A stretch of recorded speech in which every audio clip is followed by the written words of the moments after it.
Hi, this is my presentation on the brainstem respiratory centers. These are part of the reticular formation of the medulla oblongata and the pons. There are 3 pairs, and one of each pair is set on each side, the right and the left. We're going to start with the ventral respiratory group, the VRG, which is the primary engine for breathing. Your normal resting breathing, which is about 12 breaths per minute, called the eupnea. Sorry if I mispronounced that. Anyway, this is really just a elongated nucleus right here within the reticular formation that also has 2 interconnected webs of neurons. You have the inspiratory neurons, the I neurons, and the expiratory neurons, or the E neurons, and they form sort of a circuit.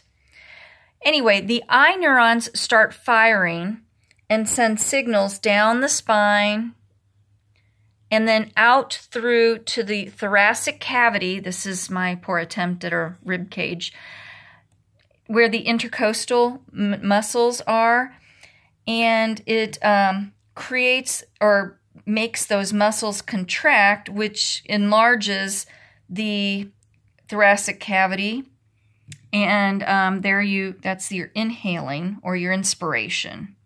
While that's happening, the I neurons are inhibiting the E neurons, but as soon as they start slowing down within a couple seconds, the E neurons start firing up and inhibit the I neurons from further firing, and that makes the E neurons send out the signals, again, through down here over to the thoracic cavity, and that makes the muscles relax and go back to their original shape, which is your exhale. That's expiration. And then the process begins all over again. The I neurons start firing, you inspirate or inhale, and then the E neurons start firing and you exhale. In addition, we have the dorsal respiratory group. That's this right here. This is another web of neurons that's located between the VRG and your brainstem canal. This receives signal from several areas, such as chemoreceptors within the medulla oblongata. Okay? And I just lost my place. I apologize. And some arteries. So it receives those signals from the chemoreceptors and some arteries. These, in turn, send signals back to the VRG to modify respiration as needed.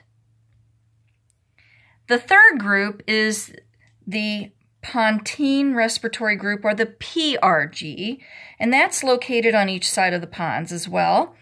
They also get signals from your higher brain areas, such as your hypothalamus, your limbic system, and the cerebral cortex up in this area. They also send signals. This sends signals down to the VRG and the DRG. And it also modifies breathing for activities such as sleep, exercise, even talking, or your emotions like crying and laughing, where we start hiccuping and guffawing and that sort of thing, okay? And that just makes breaths shallower and shorter, or deeper and longer. So again, you have your VRG, the DRG, and the PRG. And they all act together to control our breathing within the medulla oblongata and the pons. Okay?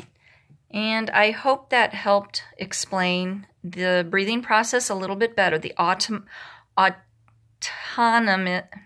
I can't say that, I'm sorry. The automatic breathing. Thank you.